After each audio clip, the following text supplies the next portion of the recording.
This video is brought to you by #Score Marketing Division Sufi Guidance Channel YouTube। जो ये वजीफ़ा करते हैं जब 2-2.5 घंटे या 1 घंटा, बहुत सारे लोगों को हवा खारिज होने का प्रॉब्लम होता है। नीचे बैठने से वैसे भी हवा खारिज होती है, पोजीशनिंग की बात होती है, ऐसे पैर रख के ना जब बैठते हैं तो हवा खारिज होने का। तो वो पूछ रहे थे वज़ू का, वज़ू तो टूट जाता है, ये बात तो पक्की है, बट मसला ये होता है कि अगर आप 1 घंटा वजीफ़ा कर रहे हो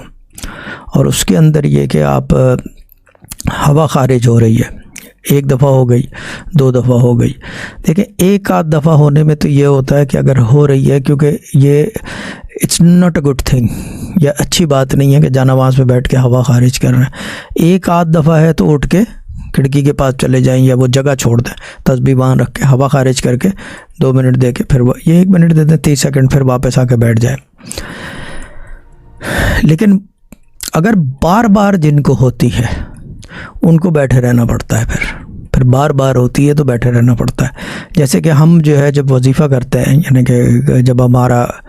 एक तरीक़ाकार है वजीफ़े का, जब 12-12 घंटे 13-13 घंटे करते हैं, पढ़ते हैं, उसके अंदर अगर हवा खारिज हो रही है तो हम बैठे रहते हैं,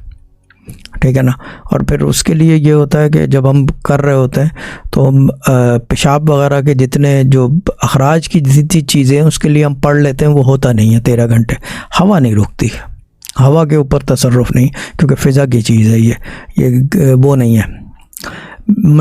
यानी कि ऑब्जेक्ट नहीं है, यानी कि मैटर नहीं है, मैटर के ऊपर तसर्रुफ़ आ जाता है, अब फ़िज़ा के ऊपर तसर्रुफ़ आता नहीं है। तो अगर पढ़ भी लें तो फिर भी वो रुकती नहीं है। तो उसके लिए ग़िज़ा के ऊपर तवज्जो देते हैं कि कोई ऐसी चीज़ें ना खाएं, दाल ना खाएं और वो गोभी ना खाएं और क्या कहते हैं उसे चीज़ी चीज़ें ना खाएं, आराम से सुकून से, और कोशिश करें कि खाली पेट हो तो फिर हवा खारिज ना हो, क्योंकि पेट भरा हुआ हो तो हवा खारिज होती है ग़िज़ा की वजह से।